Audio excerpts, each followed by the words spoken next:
Magandang araw sa inyong lahat at welcome sa aking channel.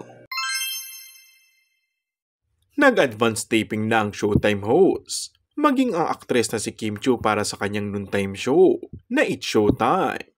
Dahil ilang araw din mawawala si Vice Ganda para sa gaganapin na concert abroad. Pabor naman daw ito sa mga host dahil makakapagpahinga at makakapagbakasyon din sila. Tiyak naman na magbabakasyon din si Kim, ngunit hindi naman sinabi ng aktres ang kasama niya sa bakasyon. Pero malakas ang duda ng ilan na ang kanyang rumored boyfriend na si Paolo ang kasama nito. Malihim na umano ang aktres sa love life nito. At tama ang kanyang ginagawa para hindi pagpistahan ng publiko ang relasyon nila ng aktor na hinuhulaan na magiging asawa na niya.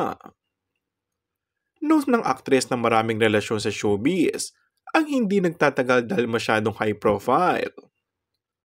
Mabuti ng tahimik na umano siya tungkol sa mga nangyayari sa love affair nila ng aktor para hindi ito intrigahin ng mga tao na happiness na ang wasakin ng relasyon ng mga showbiz couples.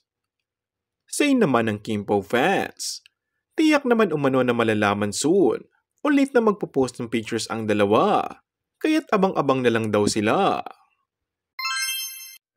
And that's all for our today's video. Kung bago ka lang sa aking channel ay mag-subscribe at pindutin na rin ang notification bell. Maraming salamat!